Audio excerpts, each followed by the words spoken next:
Hello दोस्तों, नमस्ते, प्रणाम। मैं हूं प्रांजल पांडे। सभी दर्शकों का स्वागत करती हूं भाभी के चैनल पे। चैनल का नाम बोल दीजिए। गुड़िया तिवारी के मधुर लोकगीत। गुड़िया तिवारी के मधुर लोकगीत। तो आप लोग को बहुत प्यारा गीत मैं सुनाऊंगी और बताना ये गीत कैसा लगा। या मवा की डारिया पे बोले सुगना, या मवा की डरिया पे बोले सुगना, हमरे मांगिया के सेंदूरा निहारे सुगना, हमरे मांगिया के सेंदूरा निहारे सुगना, हमरे मांगिया के सेंदूरा निहारे सुगना।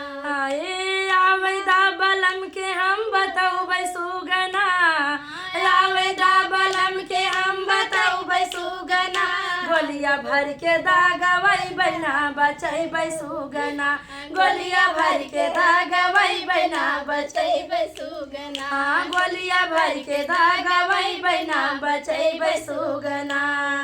अमवा की डरिया पे बोले सुगना, अमवा की डरिया पे बोले सुगना, हमरे मागिया के सेंदूरा निहारे सुगना, हमरे मागिया के सेंदूरा निहारे सुगना। आवेदा ससुर के हम बतैबै सुगना, आवेदा ससुर के हम बतैबै सुगना, गोलिया भर के दागवई बना बचै सुगना, गोलिया भर के दागवई बना बचै सुगना, गोलिया भर के दागवई बना बचै सुगना।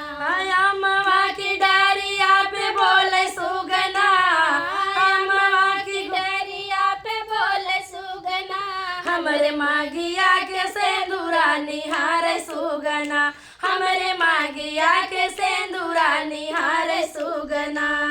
आवेदा जेठ के हम बतैबै सुगना, आवेदा हो जेठ के बतैबै सुगना, गोलिया भर के मारवई बना बचै सुगना, गोलिया भर के दागवई बना बचै सुगना, गोलिया भर के दागवई बना बचै सुगना।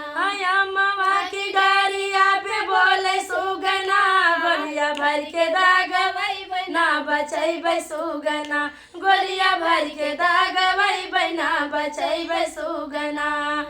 आवेदा देवर के हम बतैबै सुगना, आवेदा देवर के हम बतैबै सुगना, गोलिया भर के दागवई बना बतैबै सुगना, गोलिया भर के दागवई बना बचै सुगना। तो हमारे दर्शकों, हमारा गीत कैसा लगा आप लोग कमेंट के माध्यम से जरूर बताना प्लीज।